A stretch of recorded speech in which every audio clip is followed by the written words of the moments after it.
When I started exploring AP courses for my oldest kiddo, I was so confused. Everything read as if I already understood the basics, but I couldn't even find the basics. Do I have to use a specific textbook? How do I take an AP test? And is an audit as scary as it sounds? So that's what I want to help you with today.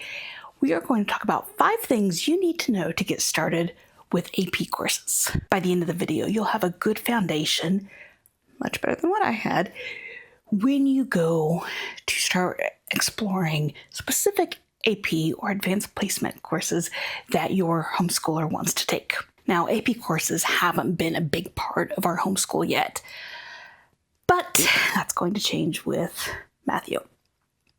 He has his eyes on a more selective school than my daughter did, and he needs a transcript that's going to reflect that. AP courses can be a really good way for colleges to measure your student against other students because there's a standard of what they have to know and learn in order to take an AP course and in order to meet different scorings on the test. And that brings me to my first thing you need to know. AP classes and AP tests are separate things. You can take a class without taking the test. That's what I did in high school.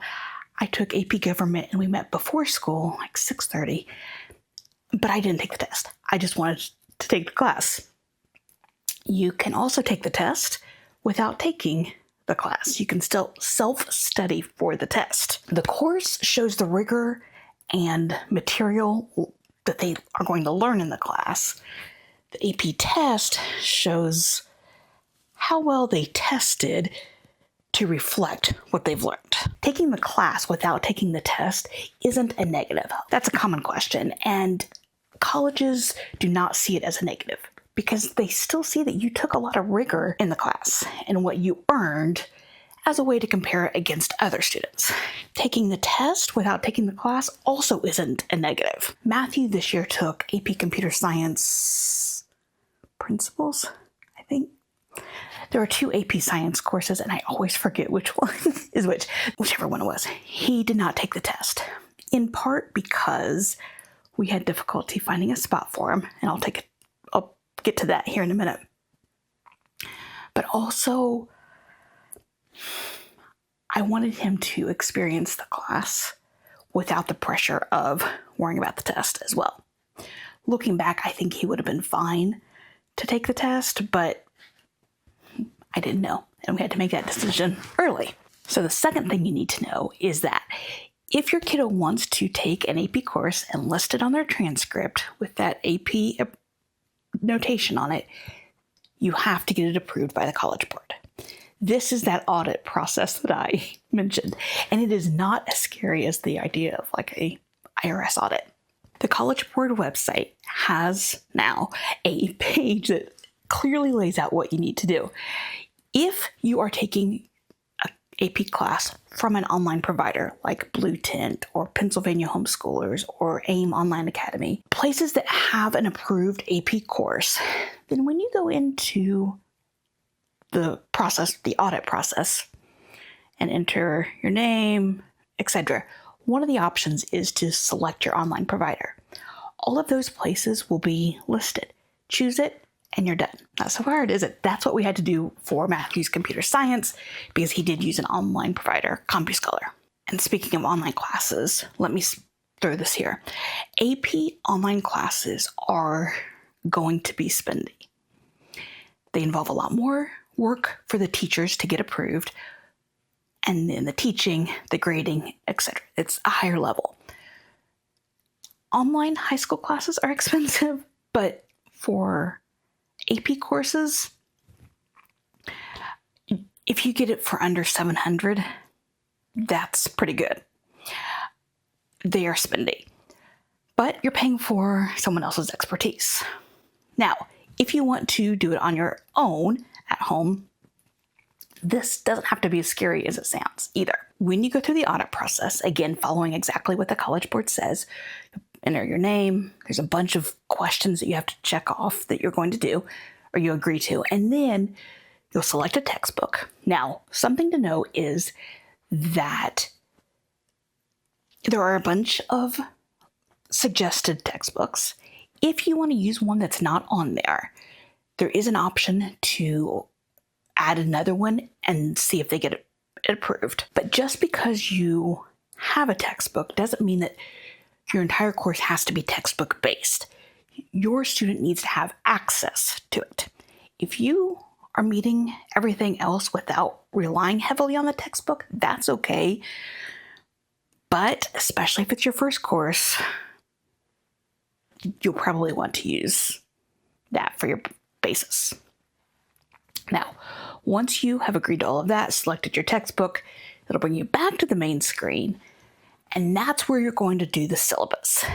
This is where I really got hung up with my oldest because I didn't understand how to create one.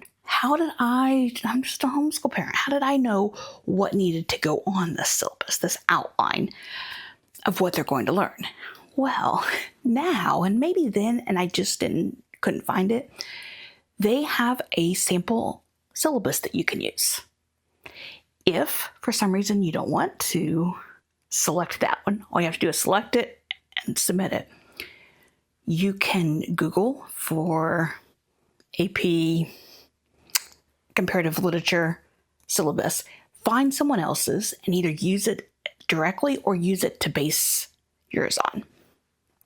A syllabus is not the day-to-day, here's what to teach each day, necessarily. I've seen a couple that are like that, but that's not what the sample syllabus is. The sample syllabus is just more of an overview, a bird's eye view of what your student is going to learn, and not just the material, but the different analysis techniques and critiques, etc. Especially for your first AP course, I would suggest just using one that's already created and not trying to reinvent the wheel on something that you don't have much expertise on how to craft that wheel. The third thing you need to know is that AP test registration can be an entire process. How it works is that your teen will secure a seat alongside public school or private school students at an AP testing site, which is generally going to be your local high school. It's on you to find a location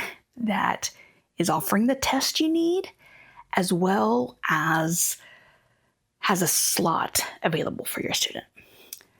Schools, understandably, want to save all the seats they can for their own students. It may take some pushing from you to get them to accept your student. You also need to know that registration happens in the fall.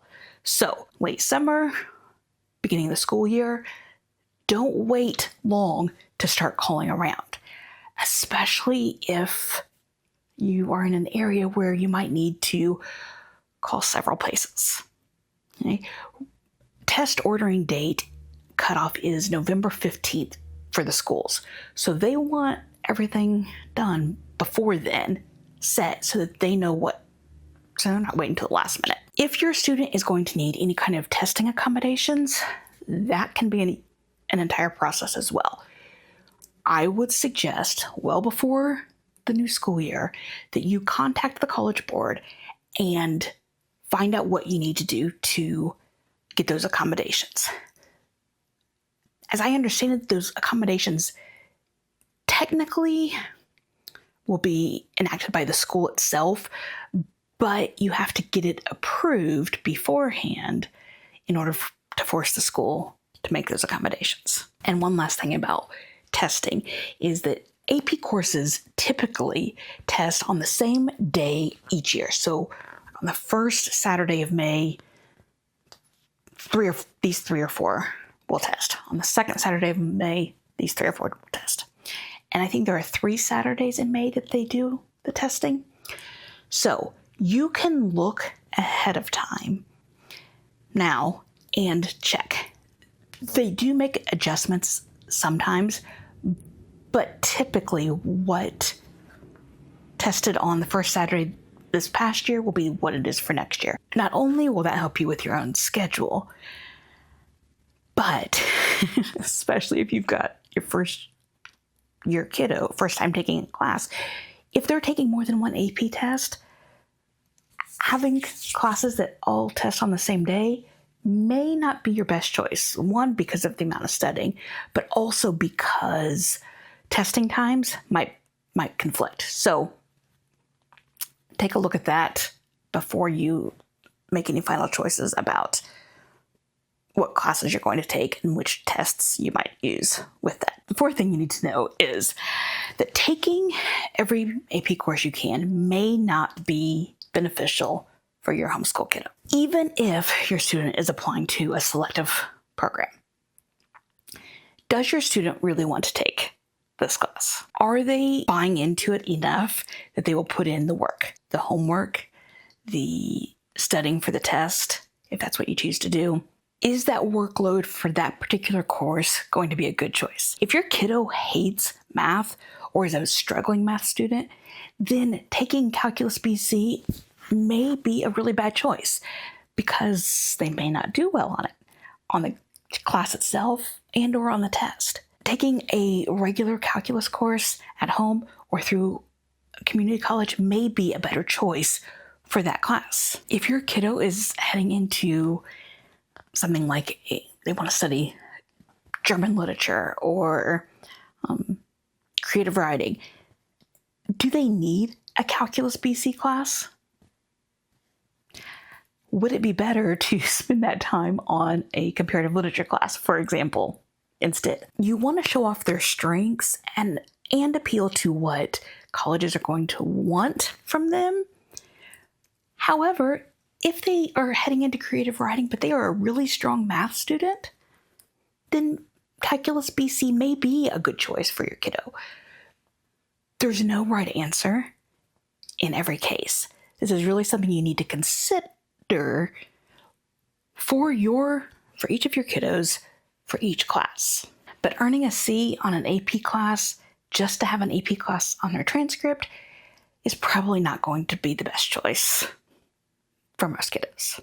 And that brings me to my last point. Some AP courses are easier than others.